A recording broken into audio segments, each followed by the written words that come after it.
Hi guys, welcome back to the channel, and I'm really glad you're here tonight, settling in for another quiet late night story. And before we begin, I'd love for you to tell me in the comments where you're listening from and what time it is over there, and if these slow historical deep dives help you fall asleep or keep you company during long nights. A like and a subscribe truly help the channel grow, so thank you. And now let's slip gently into the cold darkness of the Atlantic and the strange, almost impossible question at the heart of tonight's story. Because today we're exploring something that sounds unreal, almost contradictory. How did the survivors of the Titanic manage to sleep, drift, or remain semi-conscious in ice water without freezing to death?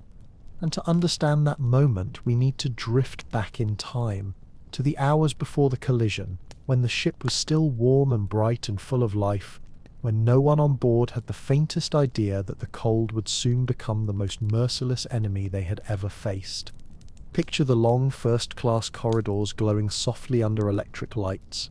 the faint smell of tobacco drifting behind gentlemen leaving the smoking room, the last notes of piano music hanging in the air like a lullaby, and far below, deep in the belly of the ship, the stokers and trimmers still feeding roaring furnaces, sweat and coal dust sticking to their skin, as the great vessel pushed through an ocean as calm as glass. And even then, even hours before the disaster, the cold was already there, creeping like a thin blade beneath doors and railings, frosting the breath of anyone who stepped out onto the open decks. The lookouts would later say their cheeks had been stinging long before they spotted the outline of the iceberg, as if the night itself was sharpening around them, and the survivors remembered the air on deck growing sharper, thinner, almost metallic, as if something in the atmosphere was tightening in anticipation. Then after the impact, everything moved in a slow, dreamlike rhythm. Not the frantic panic we imagine from Hollywood, but a kind of stunned stillness, broken only by the sounds of distant shouting and the subtle, eerie tilt of the world beneath their feet. And when the ship finally gave up its last breath and slipped into the black water, the real battle began, the silent one, the cold one. Many survivors would later explain that the shock of the water didn't feel like cold at first, but like thousands of tiny needles piercing their skin. And then suddenly nothing, a numb, heavy quietness spreading through the body, as the mind began shutting down one sense at a time, like a lantern being dimmed by an invisible hand. Some called it a sleep, not because there was anything peaceful about it, but because their brains, overwhelmed by the sudden drop in temperature, began sliding into a hypothermic trance, a kind of forced drowsiness that made the body stop fighting, stop shivering, stop caring, leaving only a drifting, foggy state that felt strangely warm even as death crept closer. A woman named Charlotte Collier said that at first the water stabbed her skin, but moments later she felt wrapped in warmth, even though she knew it was only the final stage of losing consciousness. And Richard Norris Williams, who held onto a floating piece of debris, described watching his own legs turn white and rigid without feeling any pain, as though he were already half asleep. Others truly did fall asleep on floating debris, not in comfort but in shock, slumped over pieces of wood or overturned lifeboats, their minds flickering in and out while the cold tried to pull them under. And yet, somehow, some of them made it. Some held on just long enough for lifeboats to circle back. Some resisted the hypnotic pull of that freezing sleep long enough to see the lights of the Carpathia appear on the horizon. Some woke up on rescue ships, with no memory of how they survived at all. Because survival in that water wasn't just about strength, it was about shock, instinct, body chemistry, position, luck, and the thin, desperate hope of being found before the cold erased them entirely. And as we drift deeper into that night, it becomes clear that the story of how Titanic survivors stayed alive in water cold enough to kill within minutes is not simply a story about endurance, but a story about how the human body behaves when pushed beyond anything it was designed for, a story about instinct and shock, and the strange protective mechanisms that sometimes activate in moments of extreme danger. Doctors who later examined the survivors aboard the Carpathia described symptoms that today we instantly recognize as classic stages of hypothermia, though at the time the language was far less precise, and many accounts simply spoke of people who seemed half asleep, dreamlike, or as if walking in a fog, which makes sense because one of the first things the brain does in deep cold is to intentionally shut down the higher functions, slowing thoughts, slowing reactions, trying to preserve the core warmth by sacrificing clarity, and this process creates that heavy drift, that almost sedating pull towards sleep. Some survivors later said they remembered clinging to pieces of debris, but felt as though they were floating above their own bodies, watching from a distance as the waves carried them farther from the sinking ship, their limbs moving sluggishly without conscious effort, and this dissociation, as frightening as it sounds, likely helped them survive, because panic burns energy and oxygen fast, while that foggy, slowed-down mental state conserves whatever strength remains. People who ended up on makeshift rafts or overturned lifeboats often collapsed into what looked like sleep, not because they chose to rest, but because their bodies were shutting down from the outside inward, and the last warmth they retained was concentrated around the heart and lungs. Their arms and legs were already numb blocks of ice with no sensation at all, and their breathing had become shallow and automatic. In many lifeboats, passengers described hearing faint murmurs, whispers, or soft moans from those drifting in the water around them, voices growing weaker until they blended with the sound of the waves and disappeared completely, and the survivors in the boats were trapped between two unbearable truths: the need to stay still to avoid capsizing, and the guilt of listening to people slip slowly into that cold-induced sleep.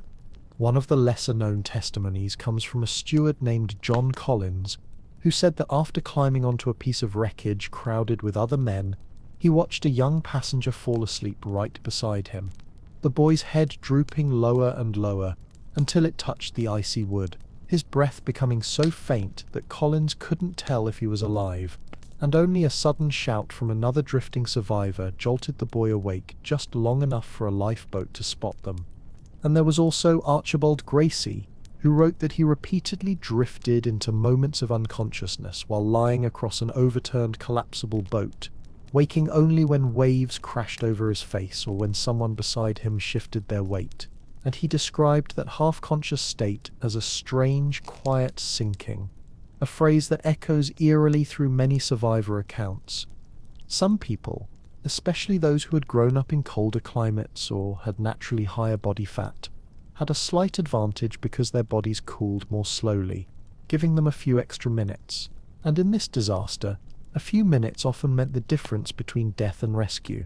But even then, no one could truly withstand the water for long, and the idea that some managed to stay alive for up to an hour is less a testament to physical strength and more a combination of shock, luck, buoyancy, and the way cold can paradoxically keep the body alive by slowing everything down almost to a standstill.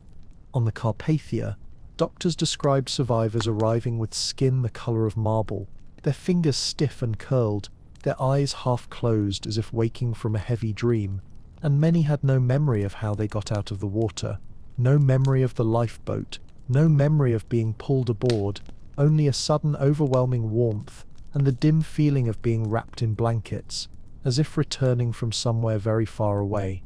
And as strange as it sounds, some survivors believe that the cold itself saved them, that by slowing their hearts and numbing their minds, it kept them suspended in a fragile space between life and death, just long enough for help to arrive. As the night stretched on and the lights of the Carpathia slowly grew closer across the dark horizon, the lifeboats themselves became small worlds suspended between terror and exhaustion, and survivors later spoke of those hours as some of the longest of their lives, not because of the danger alone, but because of the strange stillness that settled over them once the Titanic was gone, a silence so deep and unnatural that even the slightest sound felt amplified, every breath visible in the freezing air, as a pale cloud drifting upward and vanishing into the starlit darkness. Inside the lifeboats, people sat shoulder to shoulder, many of them drenched, trembling and half-conscious, their clothes stiff with frozen seawater, their hair crystallized with tiny shards of ice that cracked softly whenever they moved, and there are accounts of passengers rubbing each other's arms to keep blood circulating. not out of comfort alone, but because movement, even the smallest motion, could delay the creeping numbness that threatened to overpower them at any moment. Women holding children described how their little ones fell asleep almost instantly, not with the ease of a warm bedtime, but with the heaviness of bodies succumbing to cold, and some mothers shook their children every few minutes just to be sure they still responded, whispering their names again and again in the dim hope that the sound of a familiar voice would keep them anchored to consciousness. And as terrible as it sounds, this instinct may have saved many young lives, because young bodies lose heat far faster than adult ones, and without constant stimulation they could slip quietly into unconsciousness. One woman, Mrs. Beauchamp, recalled pressing her daughter's face against her chest, covering her with her own coat even though it meant exposing her arms and shoulders to the freezing air, and she said she could feel the child's tiny breaths fading in and out, becoming shallower, as if each one was a fragile thread tying her to life. Moments like this repeated in nearly every lifeboat, small acts of human instinct that kept the flame of consciousness alive, just long enough for dawn to approach. And then there was the psychological cold, the kind that settled in once the screaming stopped, because survivors said that the silence which followed the last voices fading into the night was worse than the cold water, worse than the fear, worse than anything they had imagined. It was the moment when they realized how enormous the ocean was, how small their boats were, and how utterly alone they truly were under that vast sky. Some people stared fixedly at the stars, almost hypnotized by how bright they were in the clear, frozen air, and for a few of them the night sky became a kind of mental refuge, something steady and ancient that distracted them from their pain, while others kept their eyes tightly shut, afraid that if they looked back toward the place where the Titanic had vanished, they might see something they were not ready to face. A few survivors mentioned hearing faint metallic sounds, perhaps shifting ice, perhaps the movement of the lifeboat itself, and in their dazed state they imagined it was the ship trying to come back, as if the brain, overwhelmed by exhaustion and cold, tried to create patterns that offered a sense of hope. These small auditory illusions are common in extreme environments, and they further blur the line between waking and sleeping, between life and the edge of unconsciousness.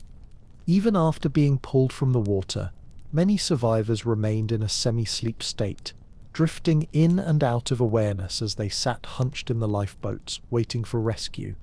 And when the Carpathia finally arrived, the light of its flares reflecting off the icy waves created an almost dreamlike glow that survivors described as both beautiful and heartbreaking, like seeing the first sunrise after a very long night, yet knowing they had left hundreds behind in the darkness. When the crew of the Carpathia lifted the survivors on board, most were unable to walk, their legs stiff and unresponsive, and many had to be carried like children, wrapped immediately in blankets and placed near heaters. Doctors noted that several appeared to fall asleep instantly, but in truth they were slipping between consciousness and the deep fog of hypothermia recovery, a state that can mimic dreaming and cause confusion, memory gaps and emotional numbness. Some survivors later said they woke on the Carpathia with no clear memory of the rescue at all, no memory of climbing the ladders or being pulled aboard, only the sensation of warmth, voices murmuring around them, and the disbelief that they were still alive after drifting so close to the edge. As the Carpathia steamed away from the disaster site, carrying the shivering, half-conscious survivors towards safety, the warmth inside the ship created a strange contrast, a gentle, almost oppressive heat that felt unreal to bodies that had just escaped the frozen grip of the Atlantic. And many survivors later described those first minutes indoors as the moment when their minds finally realized what they had endured, a slow, dawning shock that settled in only after the physical danger had passed. Doctors and nurses moved from person to person, checking pulses, rubbing limbs, and offering hot drinks, but they quickly learned that reviving someone from severe cold was a delicate balance, because warming a hypothermic body too quickly can cause the cold blood trapped in the limbs to rush toward the heart, triggering sudden collapse. and so the crew wrapped survivors in layers of blankets and placed them near gentle heat rather than direct fires, allowing the body to warm slowly and safely. Some survivors regained full consciousness almost immediately, blinking in confusion at the bright interior lights, struggling to piece together the fragments of memory from the night. The screams, the water, the stars, while others drifted in and out of awareness, murmuring incoherently or waking with a start as if pulled from deep, dream-heavy sleep. And these were the ones doctors watched most carefully, because their minds were still trapped in the foggy borderland between shock and waking life. One nurse aboard the Carpathia wrote in her diary that many survivors clung to her hands with surprising strength, as if anchoring themselves to another warm human being kept them from slipping back into that cold-induced haze, and she described how some trembled uncontrollably for hours, not from fear alone, but from the body's attempt to generate heat, shivering being the last automatic defense the body uses before giving up entirely. A few were completely silent, staring off into space with wide, unfocused eyes, their expressions fixed in the same blank stare they wore while floating among the waves, and it took hours for some of them to speak, as though the ability to form words had been temporarily stolen by the cold. One young man who had spent nearly 40 minutes clinging to a collapsible raft did not remember his own name when questioned, nor could he recall how he ended up in the water, and his memory only returned later when another survivor recognized him by his voice. Doctors noted that such memory gaps were common, and that the brain, when overwhelmed by cold, often chose to erase the most traumatic moments. Children aboard the Carpathia fell asleep quickly, wrapped tightly against their mothers, their tiny bodies limp with exhaustion, but even in their sleep many whimpered softly, their dreams still echoing the sounds of the ship breaking apart, and mothers sat awake watching them, stroking their hair to reassure their own hearts that the nightmare was over.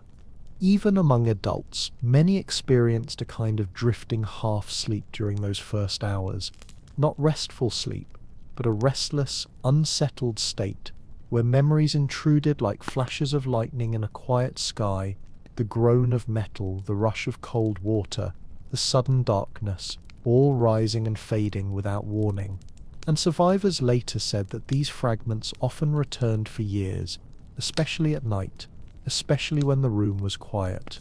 Some survivors, particularly those who had been closest to the sinking, developed what sailors once called sea dreams, periods of vivid, drifting imagery that came just before sleep, where they saw the ship as if it was still alive, lights glowing underwater, or voices calling out faintly across impossible distances, and many of them said that these visions were not frightening but strangely calm, as if the mind was trying to transform trauma into something bearable. The physical symptoms lasted too. Numb fingers that took days to regain sensation, swollen joints from prolonged cold, lips cracked from salt and wind,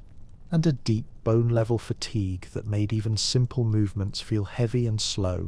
One doctor noted that several survivors slept nearly 20 hours straight, once their bodies finally stabilized, sleeping with the weight of people who had been carried far beyond their natural limits.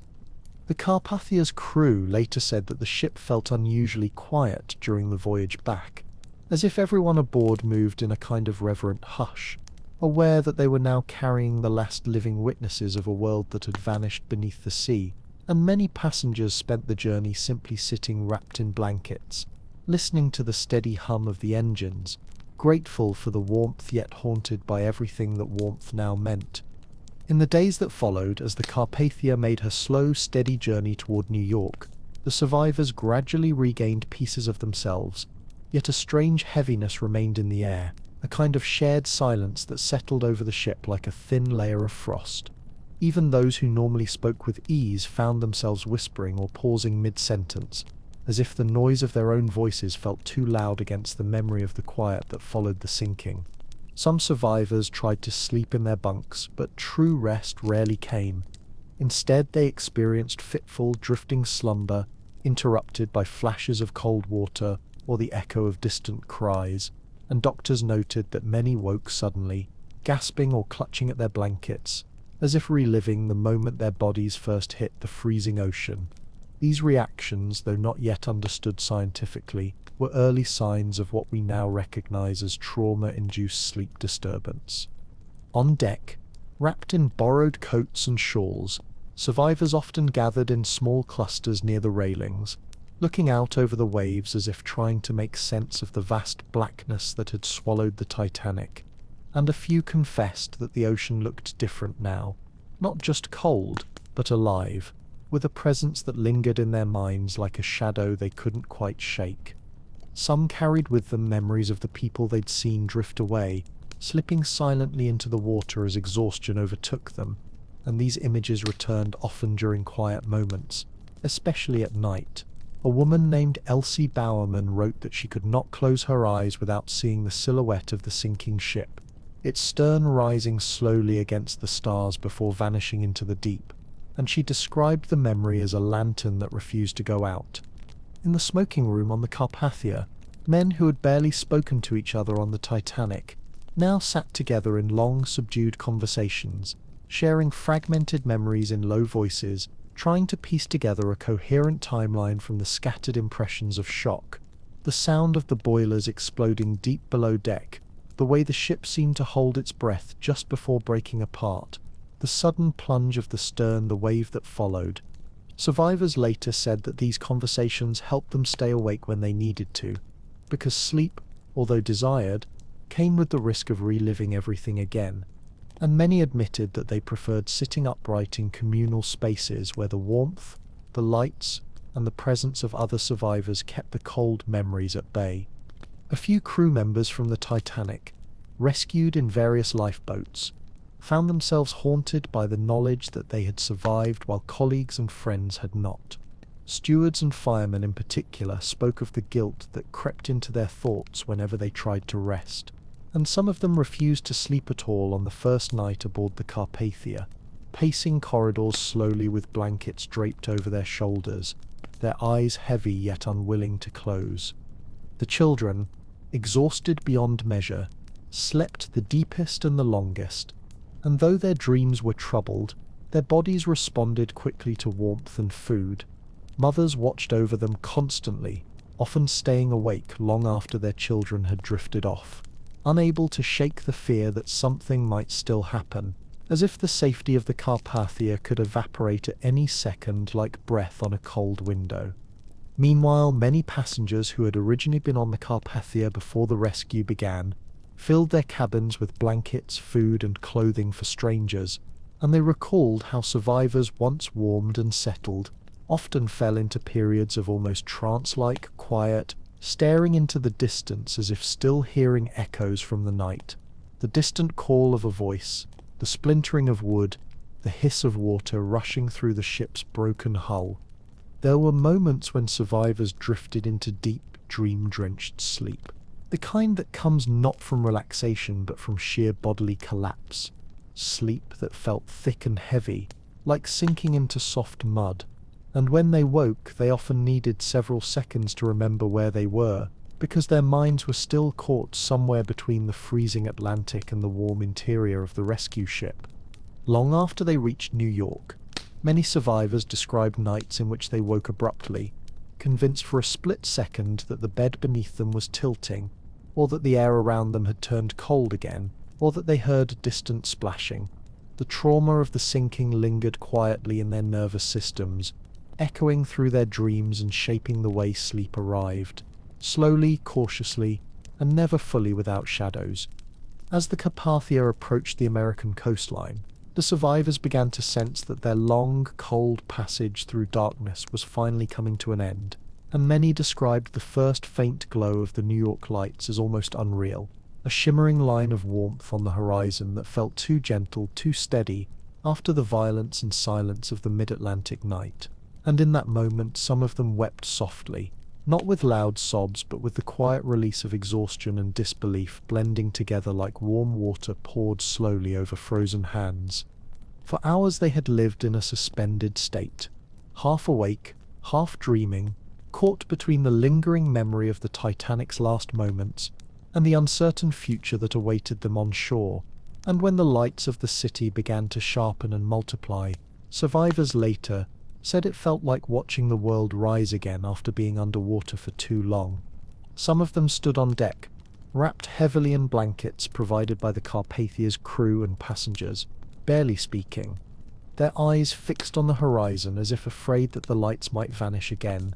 Others remained in the lounges or cabins, reluctant to face the press of people outside, preferring instead to sit quietly in the warmth, surrounded by the soft rumble of the engines and the rustle of blankets, shifting as survivors shifted in their seats.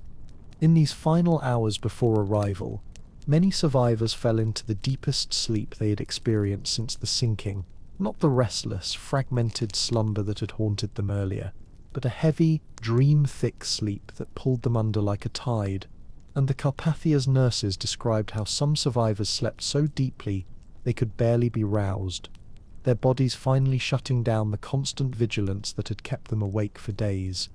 Others, especially those who had lost loved ones, found sleep impossible. They walked the corridors slowly, passing open portholes where the cold air seeped in, reminding them of the night they had escaped, and they held the ship's railings with white-knuckled hands as they tried to steady their breathing, their minds replaying the moments when they last saw their families on deck or beside lifeboats. When news crews and crowds gathered at the pier, waiting anxiously with flashbulbs and reporters, the survivors aboard the Carpathia had little idea of what awaited them. They did not know that their faces pale and drawn from cold and grief would soon be captured on countless photographs, or that they would be asked questions that few were ready to answer, questions that stirred memories still too raw to touch. Some survivors described seeing the crowds as overwhelming, a blur of movement and noise after days of stillness, and many remembered the strange sensation of stepping onto solid ground, a moment that should have felt safe but instead brought a wave of dizziness, as if the mind, having adjusted to the rhythm of the sea, now struggled with the solidity of earth beneath their feet. For a surprising number of survivors, their first night on land was some of the worst sleep they ever experienced. The warmth of the hotels, the softness of real beds, and the quiet hum of the city should have comforted them, but instead many felt unnerved by the silence of walls, so different from the vast open ocean, and some woke repeatedly with the terrifying certainty that the bed was tilting again, that the cold was rising, that voices were calling out in the distance. One steward recalled that whenever he closed his eyes, he saw only the black shape of the ship's stern rising against the stars, and he said he slept sitting up for weeks, unable to lie flat without feeling as if he were sliding backward into the sea. Others experienced what would now be recognized as night terrors, jolting awake in the middle of the night, drenched in sweat, their hearts racing uncontrollably. A young woman named Eva Hart, who was only 7 when the Titanic sank, later remembered that her mother refused to let her sleep alone for months,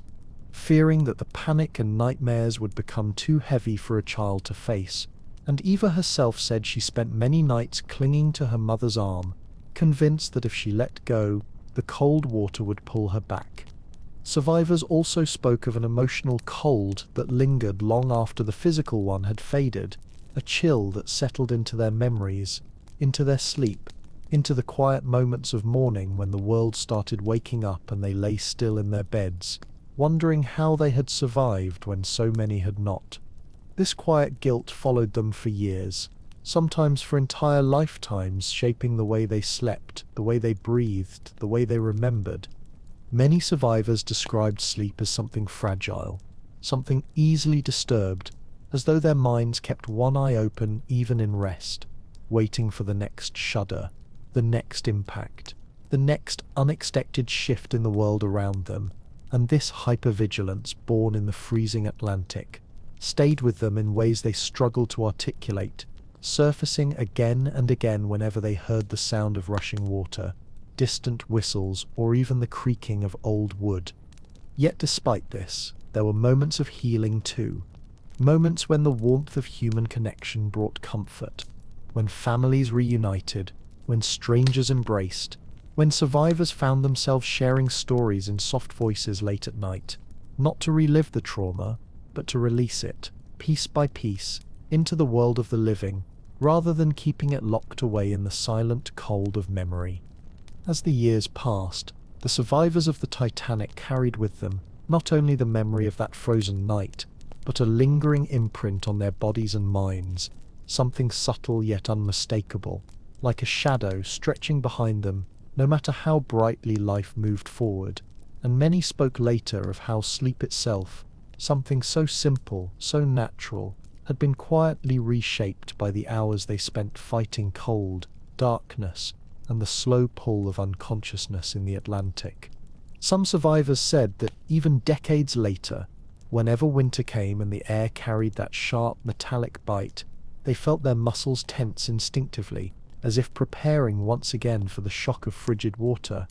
And on nights when the wind whistled against windows or distant ship horns echoed across harbours, a few admitted waking with a sudden shallow breath, their bodies remembering before their minds could catch up. For many, the first months after the sinking were filled with restless nights, not the dramatic nightmares you might imagine, but softer, stranger disturbances. The feeling of floating just before sleep, the faint sensation that the mattress beneath them was not quite stable, the whisper of water against metal that seemed to follow them into drowsiness. And they described how these subtle sensations blurred the line between waking and dreaming, making it difficult to fully surrender to rest. One passenger, O. Barkworth, wrote years later that whenever he dozed off, he would drift into a strange half-dream where the stars seemed impossibly bright, the sea impossibly still, and he would feel again that eerie sense of waiting, as if the world were holding its breath right before the ship hit the iceberg. And he said that even though the dreams were not frightening, they filled him with a quiet unease that lingered through the morning. Others experienced what doctors now call cold memories, moments when a sudden chill in the room or a draft from a door would trigger an almost physical recollection of the Atlantic water. Not a thought, not an image, but a sensation, a tightening of the chest or a shiver along the spine, as if the body kept a record of its own survival. Some survivors never spoke publicly about their experiences, not out of secrecy, but because the act of remembering required them to cross back into that cold, quiet space they had spent years trying to leave behind. And their silence, rather than hiding the trauma, became a way of containing it, of keeping their sleep undisturbed by stories that would bring the night back into sharp focus. But others found that sharing their memories helped them reclaim their rest little by little, especially those who spoke at inquiries or interviewed with newspapers. They said that telling the story out loud in full daylight with warm hands and warm clothes allowed them to separate the memory from the fear, and over time their nights grew calmer, though never entirely free of echoes.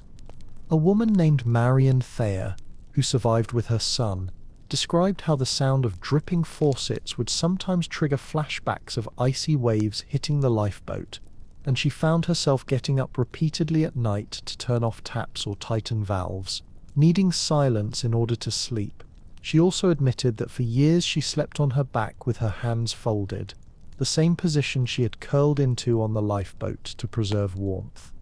There were also survivors who felt warmth differently for the rest of their lives, as if their bodies had learned to treasure it, and they often slept with extra blankets regardless of weather, instinctively seeking the security of layered protection even in the comfort of modern homes. One man joked decades later that he could fall asleep anywhere as long as he was warm, but never if the room felt the slightest bit cold.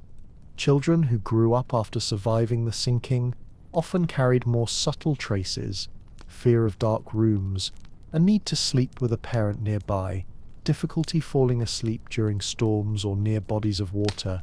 Eva Hart, one of the most well-known child survivors, said that for years she refused to sleep in silence, insisting that some kind of soft sound, a ticking clock, distant music, anything, must accompany her into dreams so that the quiet of that frozen night would not return. As survivors aged, many revisited their memories in quieter, gentler ways, sitting by fireplaces in later years and speaking softly about the people they had met on that night, the hands that pulled them into lifeboats, the voices that kept them awake when sleep could have been fatal. and some said that these later reflections helped them finally sleep more peacefully. Their memories no longer sharp or cold, but softened by time, wrapped in the warmth of a life lived far beyond that single night. Even in old age, though, a few noted that the cold still visited them in dreams from time to time, not cruelly, not violently, but as a distant echo, a reminder of how fragile the line between life and death had been, and how miraculous it was that they had awakened at all on that April morning aboard the Carpathia. To truly understand how sleep, shock, and survival intertwined that night, we have to drift backward again, returning to the exact minutes before the Titanic struck the iceberg, because everything that happened afterward, the cold, the confusion, the drifting in and out of consciousness, grows clearer when viewed through the stillness that came before, that strange, fragile calm that survivors later described as too perfect, too quiet, too smooth to be real.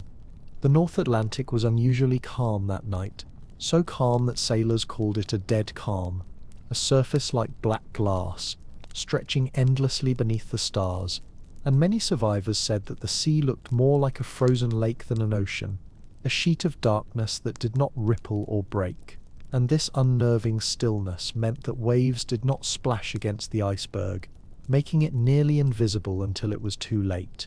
On deck, passengers finishing their late dinners stepped into the cold to enjoy the clear sky, and some remembered how sharply the air bit at their cheeks, how their breath condensed instantly into white mist, how even the metal railings seemed to hum with cold, and yet no one imagined that in less than an hour that same cold would become a silent killer, slipping beneath clothing, slowing heartbeats, and pulling people toward a dreamlike state between waking and death.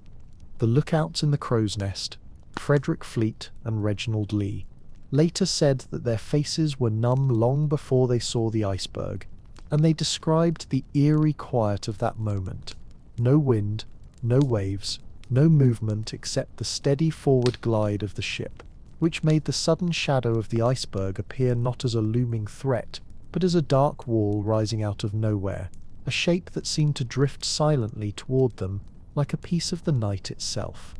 After the impact, some passengers barely felt the collision at all. Others described it as a soft vibration, like running over a rope, and this subtlety meant that many people did not understand the danger until the very last minutes, and even those who realized something was wrong were met with confusion, because the ship remained level for so long that the mind refused to accept what logic slowly revealed. Survivors said that the cold air on deck stung far more than fear itself in those first minutes, because panic had not yet arrived. Instead, there was curiosity, a strange mixture of annoyance and disbelief, and people walked the decks clutching their coats, stamping their feet, trying to keep warm while waiting for instructions that they assumed would be reassuring. But as the minutes stretched on, the cold deepened, the temperature kept falling, the wind sharpened around corners, and those who stayed on deck felt their fingers stiffen and their lips dry and crack. Some survivors later said that the cold of the air was the first thing that made them truly understand the scale of the disaster, because no warm ship, no matter how luxurious, could protect them from the raw truth of the North Atlantic in April. When the lifeboats began to lower, passengers described sudden waves of cold washing across their bodies, not from water but from fear, the realization that they were stepping into small, open boats suspended above a black ocean that seemed more like a void than a body of water, and those who remained aboard watched the ropes creak as lifeboats descended, feeling the night grow heavier, darker, colder with every minute. By the time the final moments arrived, the ship rising steeply, lights flickering and then dying, survivors spoke of a cold that was no longer just physical but psychological, a chill that settled into their bones and stayed with them for life, the kind of cold that shapes dreams and shadows and sudden awakenings decades later. And then came the plunge. For those who entered the water directly, the shock was so immense that their bodies reacted instantly, violently gasping reflexes, involuntary hyperventilation, a crushing tightness in the chest. Several survivors said that the first second in the water felt like being stabbed over and over by tiny needles, a pain so sharp and overwhelming that it briefly stole their ability to think, to speak, to even understand what was happening. But after those first terrible seconds, something even stranger happened. The body began to shut down its outermost functions in an attempt to preserve heat around the vital organs. And this shutdown produced that drifting, heavy, dreamlike state that so many survivors later described. A mental fog that felt like sinking into sleep even as the cold wrapped around them like a tightening rope. Men and women alike spoke of this sensation. The water felt warm after a while. I felt sleepy, terribly sleepy. I began to dream. I drifted away from myself. These statements do not come from comfort. They come from the early stages of hypothermia, when the body, overwhelmed, begins to sedate itself, a biological reflex that feels like sinking into sleep. Some survivors were awakened only by voices, faint, distant, confused voices calling for help, shouting names, whispering prayers, and they clung to those sounds with the last fragments of consciousness, knowing that if they drifted too deeply they would not wake again. Others woke when a piece of debris bumped against them, or when someone nearby shifted or splashed, or simply when the cold itself nudged them back into awareness with a sudden shiver, a reminder that they were still alive and still fighting. But many drifted in and out for the entire time they remained in the water, floating on pieces of wood or clinging to ropes, sliding between waking and dreaming, between life and the deepening quiet of the ocean. For those who remained in the water, time behaved strangely, stretching and contracting in ways that made minutes feel like hours and hours feel like moments, and many survivors later said that they lost all sense of how long they had been floating, because the cold blurred their thoughts into a haze, where memory, dream, and reality slid together like thin sheets of ice drifting on the sea. Some survivors described how their senses dulled one by one, first touch, then pain, then the awareness of their own limbs, until their bodies felt distant, as if they were borrowing someone else's hands or feet. A few said they could see their fingers stiffening in the moonlight, turning pale and rigid, but the sight did not frighten them because the cold had numbed the fear itself, leaving behind only a quiet, heavy calm. One fireman from the ship explained that after the initial shock passed, he felt a great desire to sleep, as though the ocean itself were whispering to him, telling him to let go, to rest, to close the eyes and drift, and he admitted that he would have succumbed to that hypnotic feeling if not for the desperate voice of a young boy nearby, calling repeatedly for his father. That voice, trembling and high-pitched, kept the man conscious just long enough for a lifeboat to reach him. Another survivor, a young woman, said that while she floated on a small piece of wood, her mind began weaving hallucination-like images, gentle ones, like seeing her childhood home glowing with warm firelight, or hearing her mother's voice humming a lullaby she hadn't thought about in years, and she realized later that these comforting visions were the mind's final attempt to ease the descent into unconsciousness, a protective, almost merciful illusion created by the brain as it ran out of heat. There were moments of eerie quiet among the waves,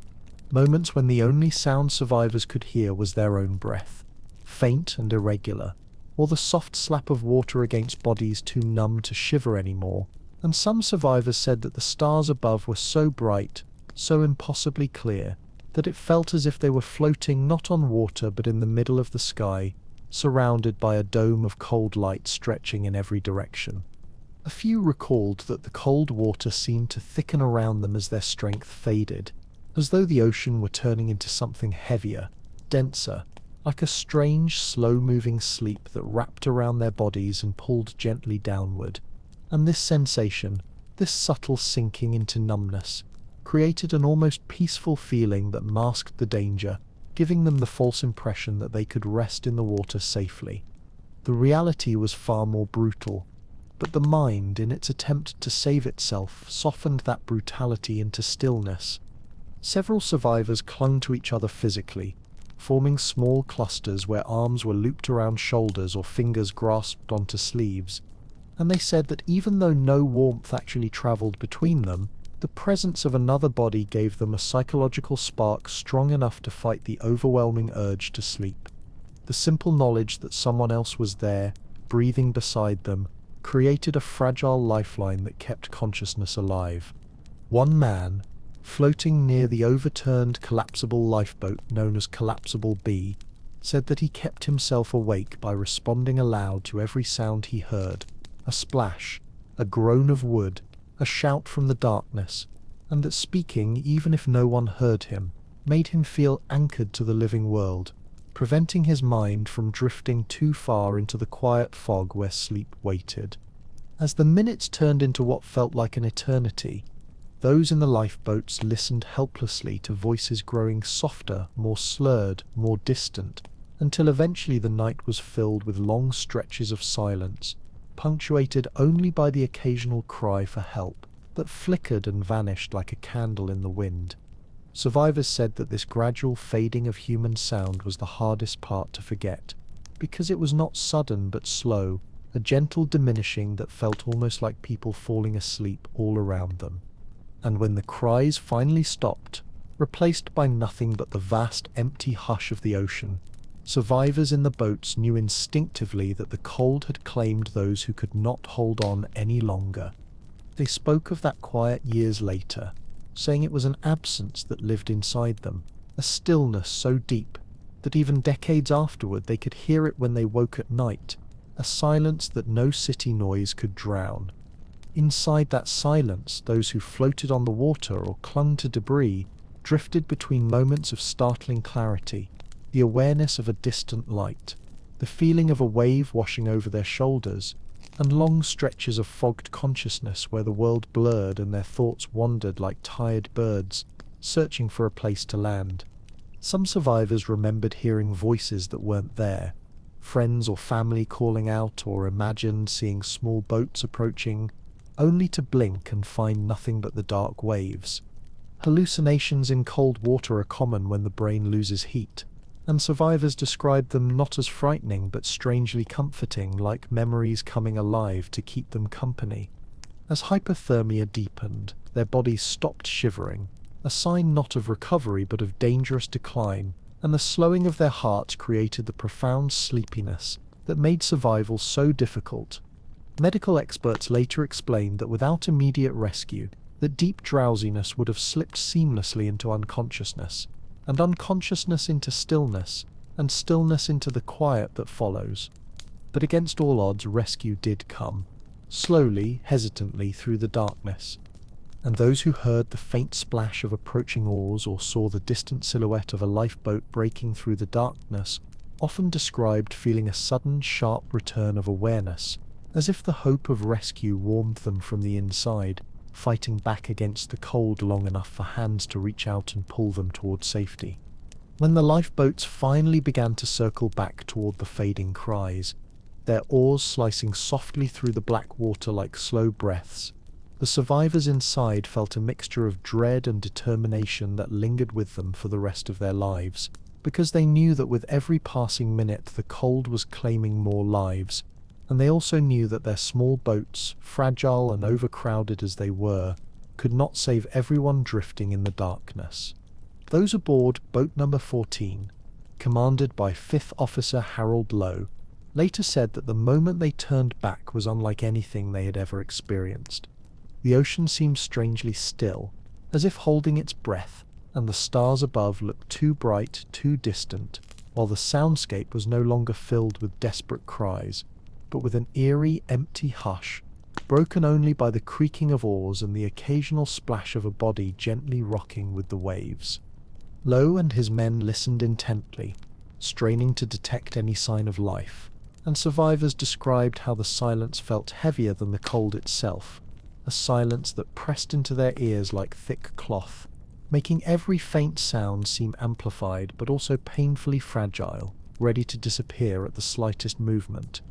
When they reached the first floating bodies, the men in the boat moved slowly and reverently, brushing aside bits of wreckage, calling out softly, hoping against hope for someone still conscious, still clinging to life. Some survivors in the boat said they saw faces lit faintly by starlight, pale and peaceful, as if the cold had lulled them into a final sleep before the water claimed them completely. But then, through that sea of stillness came faint noises, a cough, a groan, a whispered plea, and the men rowed faster, their breaths quickening not from effort alone, but from the sudden surge of hope that someone had survived the unbearable cold long enough to be saved. The first living survivor they found was Frederick Scott, a fireman who had somehow managed to stay conscious by gripping a piece of wreckage and kicking his numb legs whenever he felt himself slipping into sleep. He later said that he remembered hearing the oars before he saw the boat, a rhythmic, steady sound that cut through the fog in his mind and pulled him back from the edge of unconsciousness. Others were found drifting alone, half asleep, their eyes barely open, their lips blue and trembling. Some could no longer speak, unable to form words even when they recognized the shape of the lifeboat in front of them, and the men had to lift their limp bodies out of the water with great care, as if handling something fragile that could easily break. One particularly haunting account came from a steward named George Simons, who recalled finding a young man lying across a floating door, his face turned upward toward the stars, his breath so faint it barely clouded the air, and when Simons shook him gently, the man opened his eyes with a slow, distant expression, as if waking from a deep dream, and whispered only one word, warmth, before collapsing into Simons' arms in total exhaustion. Those rescued late in the search described the moments just before salvation as surreal, a haze of drifting sensations, where the cold no longer hurt but felt soft and enveloping, where the stars blurred together, where their bodies felt weightless, and medical experts later explained that this was the final stage of hypothermia, when the body, unable to fight any longer, produces a kind of false comfort, a quiet surrender before unconsciousness. But the moment their skin touched the hands of rescuers, warm hands, firm grips, voices speaking urgently, something inside them revived, a spark of awareness that surged through their chests like a final burst of energy, and many survivors cried out or shook uncontrollably, not from fear but from the shock of being pulled back into the world of the living. Once inside the boat, wrapped in whatever blankets or coats could be found, the rescued often slumped instantly into a heavy, limp sleep, their heads resting against the shoulders of strangers, their bodies curling instinctively into the fetal position, trying to conserve the last scraps of warmth. And in that huddled mass of humanity, survivors later said they could hear each other breathing softly, rhythmically, as if sharing the same fragile thread of life. Those who remained conscious described the strange sensation of their legs and arms burning as the warmth began to return, a painful but reassuring sign that blood was circulating again, and some wept quietly at the feeling of warmth touching their skin, not because of the pain but because it meant that they had lived long enough to feel something other than cold. By the time the lifeboat turned away from the field of bodies and debris, the night had grown even darker, as if the ocean had swallowed the last echoes of the sinking, leaving behind a vast flatness that survivors compared to the silence after a storm, or the quiet between heartbeats, that brief and delicate space where everything is still. And in that silence, those who had been rescued, those who had drifted dangerously close to sleep, now held tightly onto the sides of the boat, onto each other, onto the blankets wrapped around their shoulders, knowing that they had escaped not only the water but the dreamlike numbness that had nearly carried them away.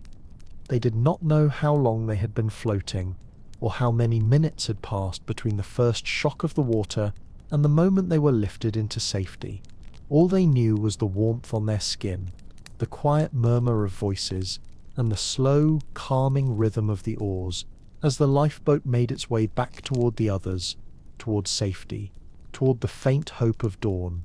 As the lifeboats continued to move slowly across the dark expanse of the Atlantic,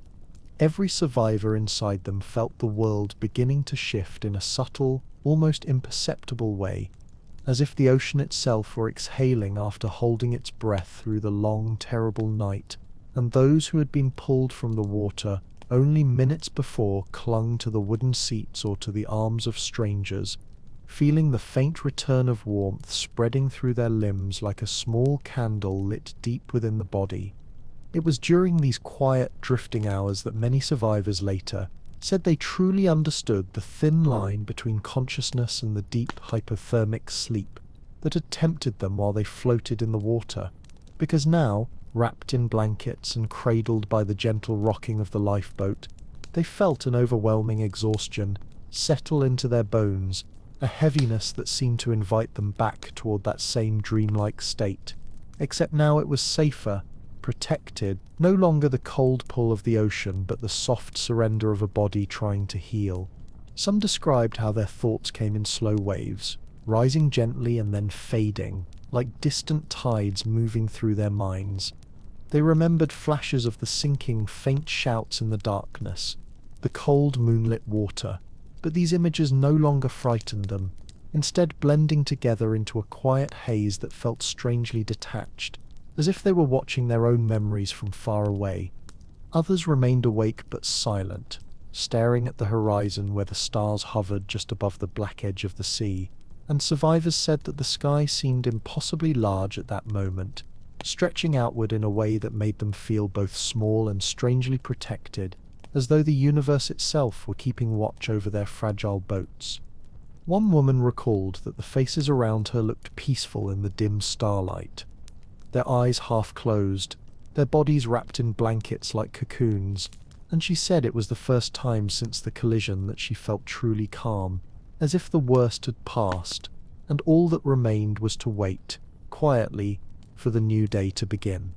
Meanwhile, those who were still in the water, the ones drifting on bits of debris or clinging to overturned boats, continued to feel the cold pressing against their skin. But now they also saw something new. Faint glimmers on the horizon, tiny flickers of orange and white moving like fireflies across the dark waves, signals from the Carpathia announcing its approach.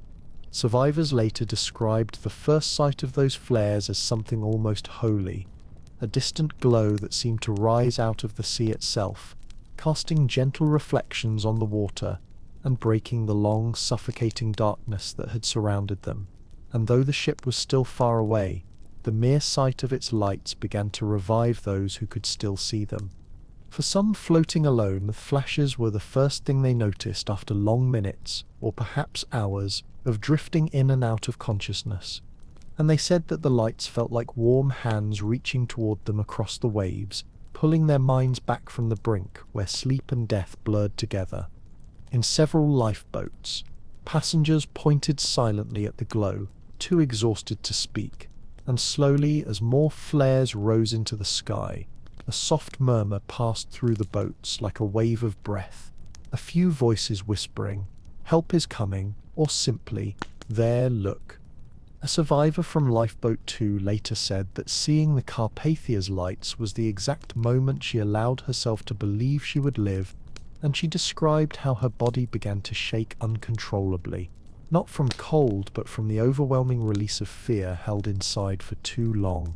As the Carpathia drew nearer, its massive shape appearing gradually against the faint glow of dawn, the survivors felt the night loosen its grip on them, the darkness thinning, the sky taking on a faint silver tint that signaled morning approaching, and many said that the first hint of daylight was as comforting as the warmth itself, because it meant that the world was returning to normal, that they had survived long enough to see another day.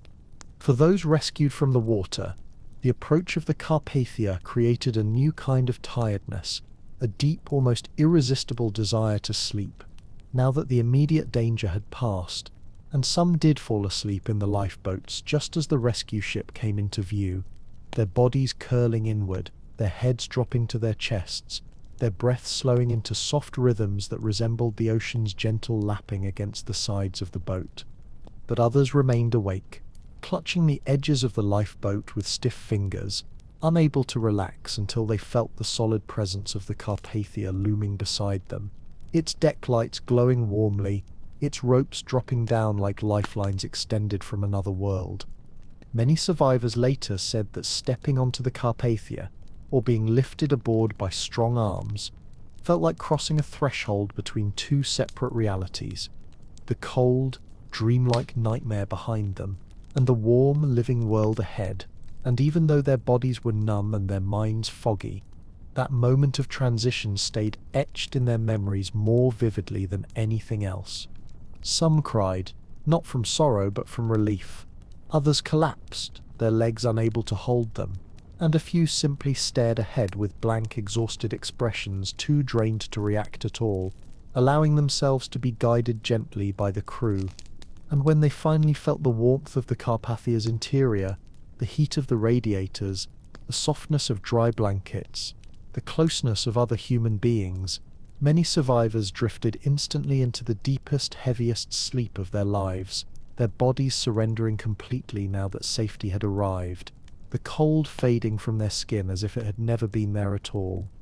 Once the survivors stepped inside the warm corridors of the Carpathia, their senses began to return in slow, uneven waves, like gentle tides washing over a frozen shoreline, and many later described the first bursts of heat on their skin as both painful and profoundly comforting, a strange combination that made them realize just how cold they had been, how close they had drifted to the edge of unconsciousness, and how miraculous it was that their bodies still responded at all. The crew guided them toward makeshift infirmaries set up in lounges, dining rooms and narrow hallways, spreading out blankets on the floor, offering steaming cups of broth or tea, and rubbing survivors' hands and arms with slow, careful motions, so as not to shock the body too quickly. And as the warmth crept inward, survivors found themselves overwhelmed by a mixture of physical and emotional release, a quiet trembling that spread through their limbs as their minds slowly let go of the tension they had carried since the moment the Titanic struck the iceberg. Some survivors cried softly without understanding why, the tears slipping silently down their cheeks as they wrapped themselves tighter in blankets, while others could not speak at all, their voices caught somewhere between exhaustion and disbelief, and nurses said that many simply stared at the walls or the ceiling with glassy eyes, as if the warmth itself was too much for their senses to fully process. A young woman named Elsie Doling later recounted that the moment she felt heat on her face, she began to shake uncontrollably, not from fear, but from an overwhelming sense that her body was waking up too quickly, like a machine sputtering to life after being frozen, and the trembling continued for nearly an hour before her muscles finally relaxed enough for her to speak. Some survivors drifted into sleep almost instantly, collapsing onto seats or floors, or into the arms of the Carpathia's passengers who had volunteered to help, and they slept with the heavy, unresisting weight of people whose bodies had been pushed far past their limits. Nurses described these early hours of sleep as deep and dreamless, a kind of collapse where consciousness simply gave up and allowed the body to recover in absolute stillness. But for others, the first sleep aboard the Carpathia was filled with vivid, disjointed dreams, strange flashes of images, memories rearranged into surreal scenes, lights flickering underwater, voices calling from impossible distances. Doctors later theorized that these dreams were a response to the sudden return of blood flow to the brain after prolonged exposure to cold, as if the mind was trying to stitch itself back together by replaying fragments of the trauma. One man who had spent nearly 40 minutes in the water said that as he fell asleep, he kept feeling the sensation of water rising around him, as though the bed were sinking, and he jolted awake repeatedly, gasping and reaching upward with numb fingers. A nurse soothed him by placing a warm cloth on his forehead and speaking softly until his breathing slowed enough for him to drift back into uneasy sleep. Children rescued from the water were among the quickest to fall asleep, their small bodies exhausted beyond comprehension, and many curled instinctively into tight positions, tucking their hands close to their chests, mirroring the fetal posture they had held while trying to stay warm in the lifeboats. Mothers sat beside them, stroking their hair gently, whispering reassurances even as their own eyes struggled to stay open. In the days that followed, as the Carpathia continued toward New York, survivors found themselves caught between long stretches of deep sleep and moments of sudden wakefulness, their nights filled with quiet murmurs, restless shifting, and occasional soft cries that echoed faintly through the ship's interior. and those who lay awake often described the sensation of the ship's engines humming beneath the floor as deeply soothing, a rhythmic pulse that reminded them they were safe, that they were moving forward, that the cold and the darkness were behind them now. For some, food brought comfort, simple meals of broth or porridge warming, not just their bodies but their spirits, and survivors later said that the first warm meal aboard the Carpathia tasted like nothing they had ever eaten before, not because of the flavor, but because of the relief it represented, a return to life, to warmth, to something human after the raw indifference of the sea.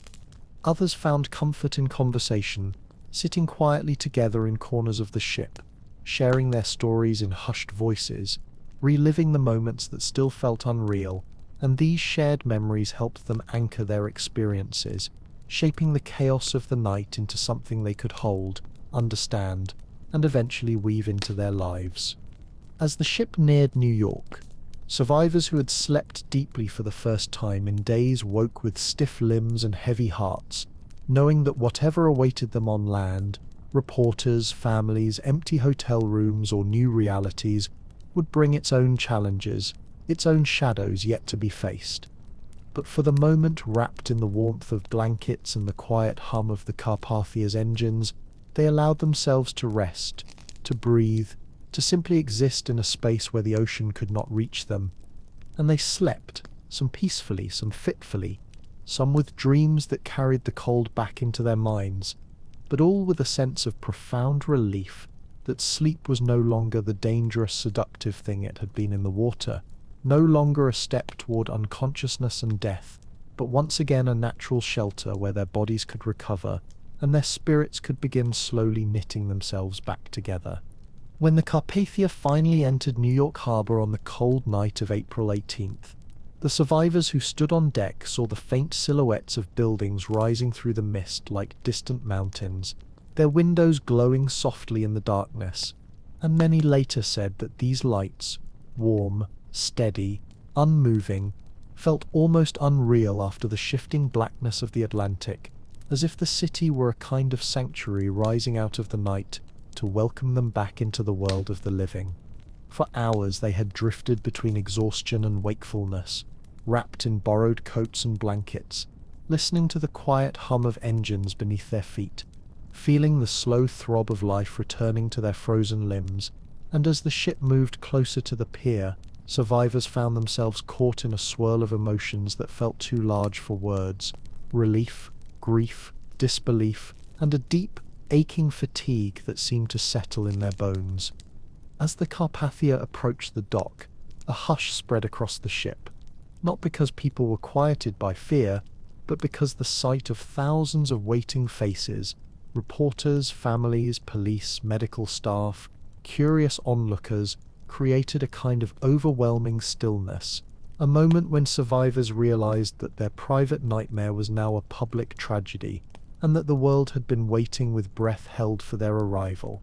Some survivors wept openly, tears streaming down their cheeks as they saw loved ones waiting on the pier, their silhouettes illuminated by lanterns and camera flashes. Others remained expressionless, too numb to react, their minds still wrapped in the thick fog of shock and sleeplessness that had followed them since the sinking.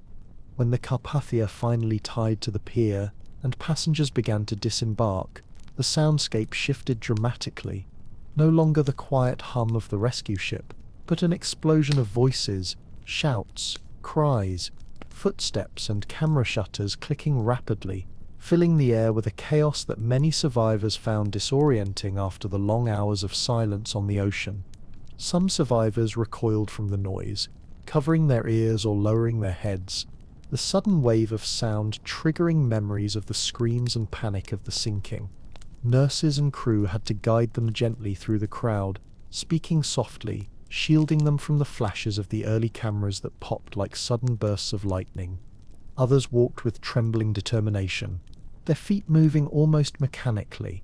as if every step required conscious effort. One man later said that the act of stepping onto solid ground felt like awakening from a dream he was not ready to leave, because the land was stable and warm, but also loud and overwhelming, while the ocean, terrifying as it had been, had at least held a strange kind of stillness. For many survivors, the first night in New York became one of the strangest and most haunting experiences of their lives,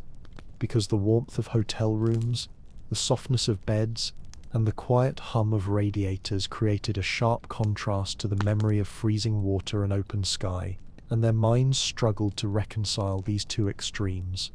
Some could not sleep at all, lying awake staring at ceilings, hearing phantom splashes or the faint creak of boat ropes in the back of their minds, and every time they closed their eyes, they saw again the silhouette of the Titanic's stern rising into the night, or felt the cold pressing against their skin, sensations so vivid that they would sit up abruptly, heart pounding, convinced for a moment that they were still in the lifeboat. Others fell asleep quickly due to exhaustion, but their dreams were tangled and heavy, filled with disjointed images, stars reflected on black water, distant cries, flashes of light, the shock of cold air on their lungs, and they woke intermittently, disoriented, needing several moments to remember where they were and why the bed beneath them was warm instead of rocking gently on the waves. A few survivors, especially children, sought comfort in sleeping very close to family members, reluctant to let any distance form between them during the night. Mothers kept lamps burning softly to chase away the shadows, and some slept sitting up, one hand always resting on a child's back, as if reassurance needed to be physical and constant. For those who had lost loved ones, the first night on land carried a different weight. The emptiness of the room, the single pillow beside them, the absence that stretched across the bed like a shadow, and many later said that this silence, not the screams during the sinking, not the cold of the ocean, was the moment when the true depth of their grief settled in, filling the space with a quiet that felt almost unbearable. Survivors receiving medical care in hospitals described drifting between sleep and wakefulness in a haze of warmth and medication, their bodies healing slowly while their minds replayed fragments of the night. Nurses recalled how some survivors murmured softly in their sleep, calling out names or whispering pleas to hold on, their subconscious still entangled with the memory of trying to keep others awake in the water. And even though they were now safe, surrounded by blankets and warmth, and the voices of people who wanted to help, many survivors felt a deep restlessness when they tried to sleep, as if each time they began to drift off, their bodies sent out a warning, a reminder of the danger they had faced, the cold they had battled, and the thin line they had walked between waking and the long, silent sleep that had nearly claimed them. Over the weeks that followed, survivors tried to rebuild normal routines, but sleep remained fragile for many, slipping away easily, returning only in small pieces, often interrupted by the faintest sound or the slightest movement, and the dreams that came were rarely ordinary dreams, but rather echoes of the night, moments of cold, flashes of darkness, the sensation of floating, or the quiet hum of a lifeboat rocking beneath them. And yet, slowly, gently, the mind began to heal.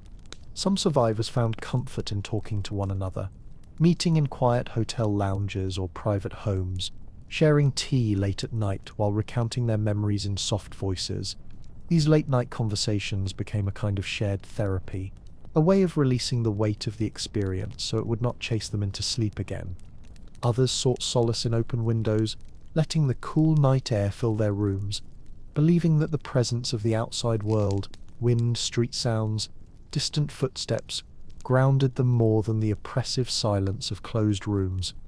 With time, some learned to sleep deeply again, though never in complete innocence. The cold of that night remained with them in subtle ways, shaping how they reacted to storms, to open water, to unexpected silence, to the sound of distant foghorns, and even to the simple act of closing their eyes. But for now, in those first nights after the sinking, sleep was a delicate thing, fragile, flickering, easily disturbed, a reminder that although their bodies had escaped the cold waters of the Atlantic, their minds were still drifting somewhere between night and memory, waiting patiently for warmth and time to guide them back to peace. In the months that followed the tragedy, survivors found themselves adapting to a new kind of normal, one where the simple act of going to sleep felt different than it had before, as though the night itself had changed its meaning,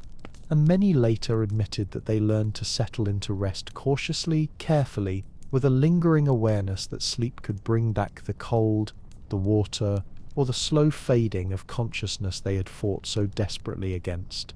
Some survivors moved to warmer climates or kept their rooms heated throughout the night, not because they feared freezing in their beds, but because the presence of warmth acted like a shield against memory, a reassurance their bodies needed before they could fully relax, and even in summer, a few of them kept extra blankets near their feet, drawing comfort from the weight and the softness. A man named Charles Lightoller, the highest-ranking officer to survive, later said that for years after the sinking, he woke suddenly at odd hours, convinced he heard the creak of ropes or the distant cry of a voice drifting across the water. And though he tried to busy himself during the day, the nights remained unpredictable for a long time. Sometimes sleep came easily, sometimes not at all, and he learned to accept this without frustration, understanding that the mind was still healing in its own slow, deliberate way.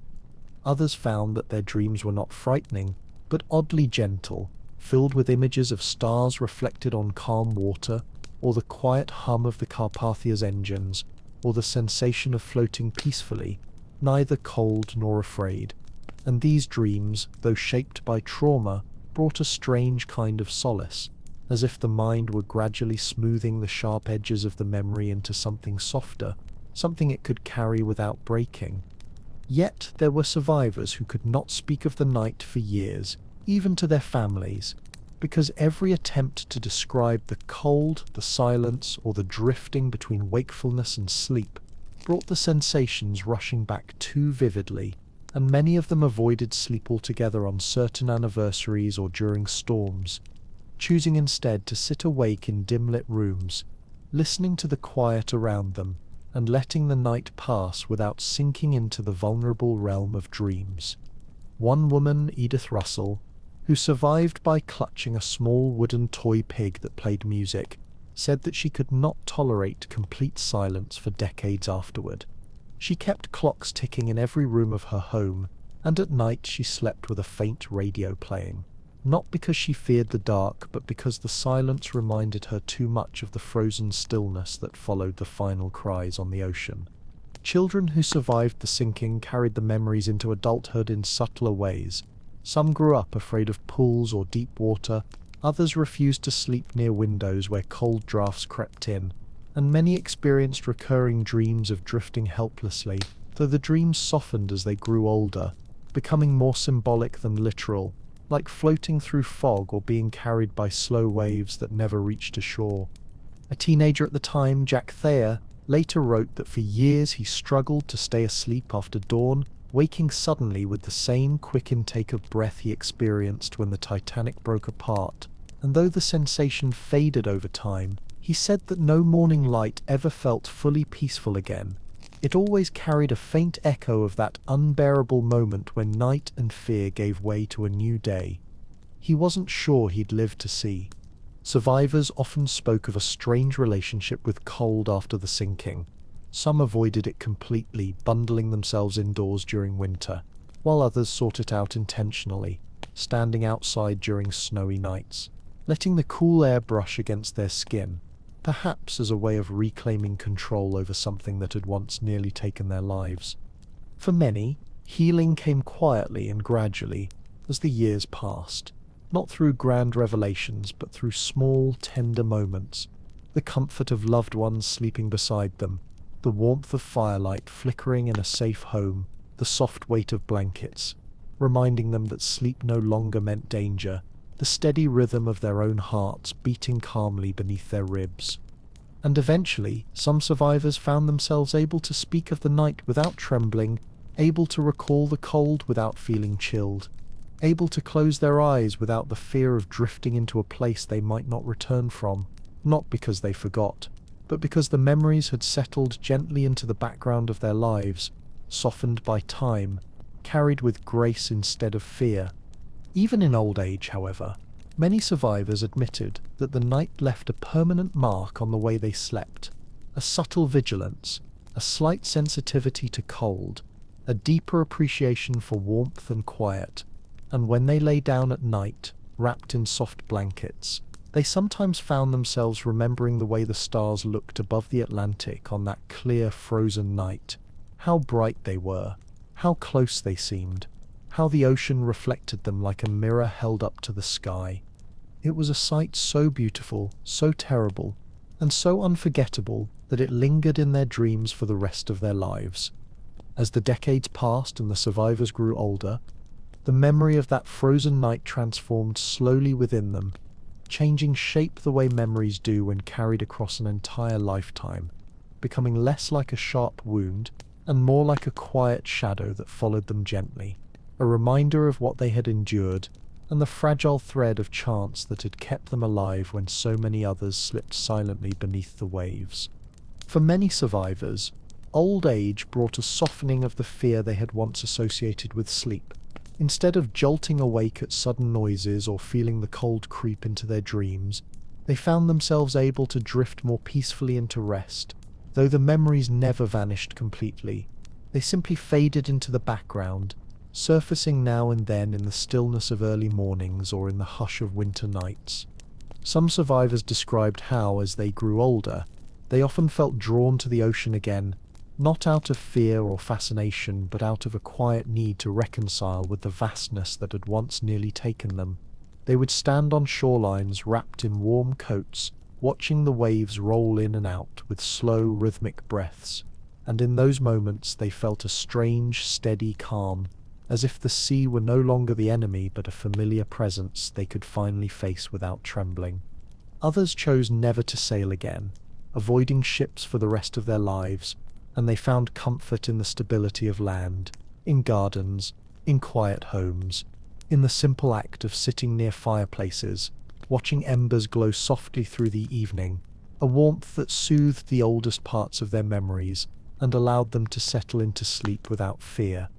But even those who avoided the sea eventually found themselves sharing their stories, especially in their later years, when memory began to feel less like a private burden and more like a gift to pass on. And the survivors who spoke publicly, in interviews, memoirs, documentaries, or to their families, often described the act of storytelling as a release, a gentle unspooling of the night that had once held them in its grip. For many, speaking about the Titanic allowed them to revisit the cold from a place of safety, to transform fear into reflection, to turn the drifting moments between consciousness and sleep into lessons about resilience, hope, and the strange strength of the human body and mind. And they often found that the more they shared, the more peacefully they slept afterward, as though each retelling untangled a little more of the night's tension. Some survivors lived long enough to see the Titanic rediscovered in 1985, resting quietly on the ocean floor, and those who spoke about that moment said that knowing where the ship lay, finally seeing it on camera, quiet and untouched in the deep, brought them an unexpected sense of closure, as though the ocean had gently returned a memory they had lived with for so long. One elderly survivor said that seeing the wreck felt like finding the grave of a friend, while another admitted that she slept better afterward, knowing that the ship no longer drifted in her imagination but rested firmly in a place where it could be mourned properly. For some, old age brought back fragments of dreams they had thought long buried, gentle dreams of stars over the Atlantic, of calm waves, of distant lights approaching through the darkness.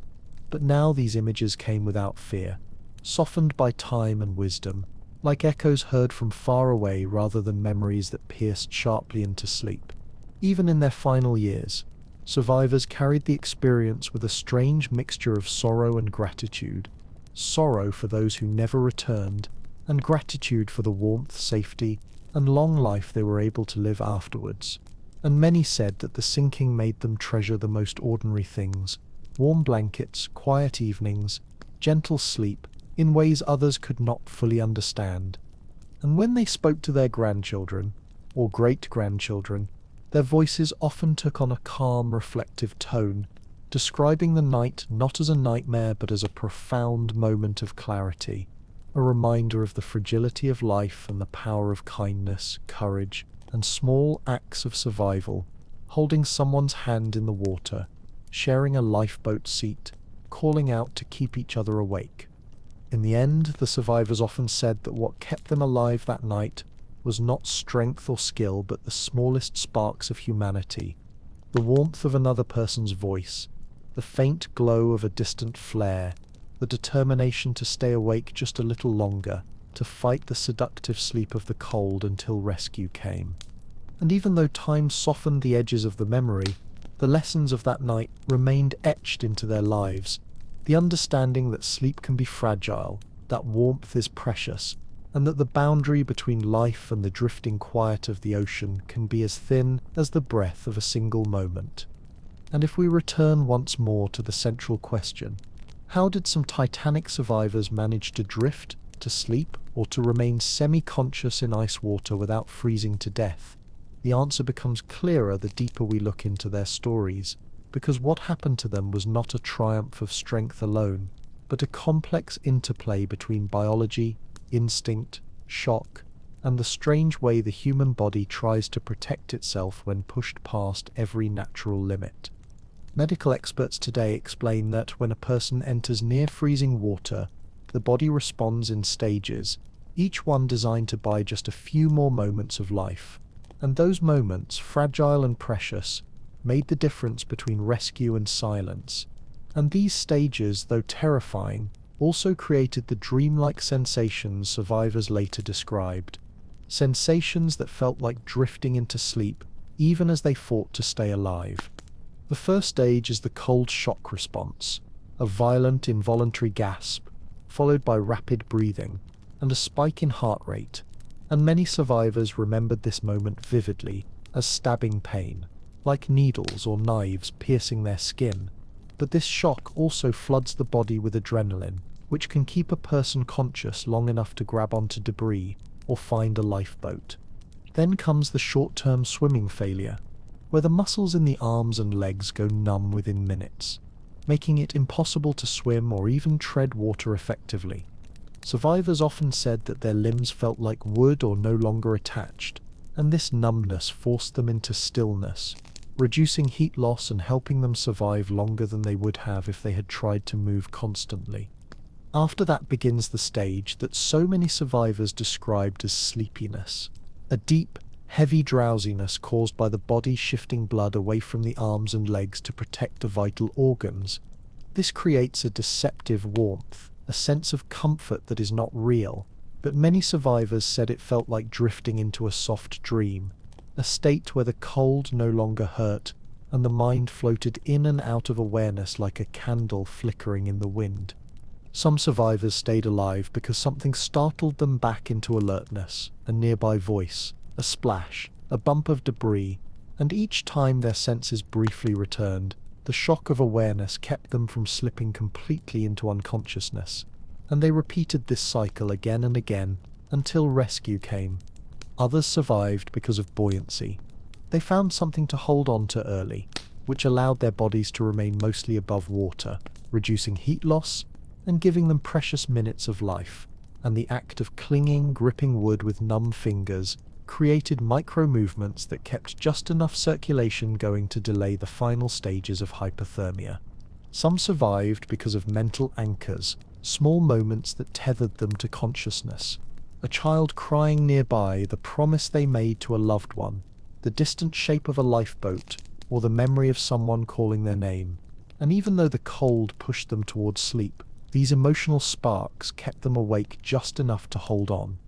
And others survived simply through chance, finding themselves in pockets of slightly warmer water, or being rescued a few minutes earlier than they might have otherwise, or drifting close enough to the lifeboats that their faint cries were heard.